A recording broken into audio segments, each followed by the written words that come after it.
જય સ્વામિનારાયણ। આજે વાત કરવી છે અનર્થોનું મૂળ। મહાભારતનું ભયંકર યુદ્ધ પૂર્ણ થયું। કૌરવો અને પાંડવો વચ્ચેના યુદ્ધમાં પાંડવોની જીત થઈ અને કૌરવોનો વિનાશ થઈ ગયો। અનેક શૂરવીરો રણ મેદાનની અંદર મૃત્યુ પામ્યા। કહેવાય છે કે લોહીની નદીઓ ચાલી હતી। આ ભયાનક યુદ્ધ પછી ધૃતરાષ્ટ્રને અંતરદ્રષ્ટિ ખુલી ગઈ।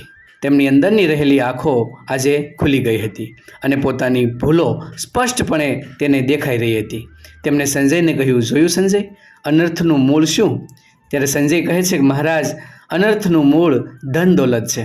ત્યારે ધૃતરાષ્ટ્ર કહે છે કે ના સંજય, અનર્થનું મૂળ સત્તાની લાલસા અને આસક્તિ, સત્તાનો મોહ એવો છે। એને કારણે જ આ ભયંકર યુદ્ધ થયું છે। હું સત્તાની અંદર એવો તો પાગલ થઈ ગયો હતો કે હું ક્યારેય પણ સારો નિર્ણય લઈ ન શક્યો। જો હું ધારત તો ભરસભામાં દ્રૌપદીના ચીરહરણ થયા એ ક્યારેય થવા ન દેત, પરંતુ સત્તામાં હું એવો અંધ થઈ ગયો હતો કે એ મને દેખાતું નહોતું।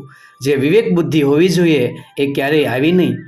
ઘણી વખત મારા અંતરાત્માએ પણ મને કહ્યું હતું કે આ નિર્ણય તું ખોટો કરશો, પરંતુ જ્યારે સત્તા આવે એટલે હું એ અવાજને દબાવી દેતો હતો કે હું જે કરું છું એ બરાબર કરું છું।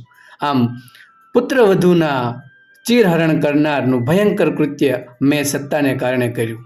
દુર્યોધને અનેક નિર્ણયો ખોટા લીધા છતાં તેનું મેં સમર્થન કર્યું અને તેમને આવું ભયંકર કૃત્ય કરવાની મેં પરવાનગી આમ જ આપી દીધી હતી।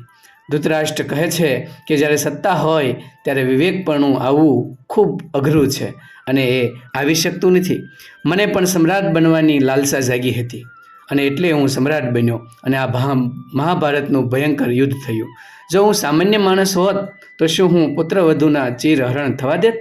એ હું ક્યારેય થવા દેત નહીં।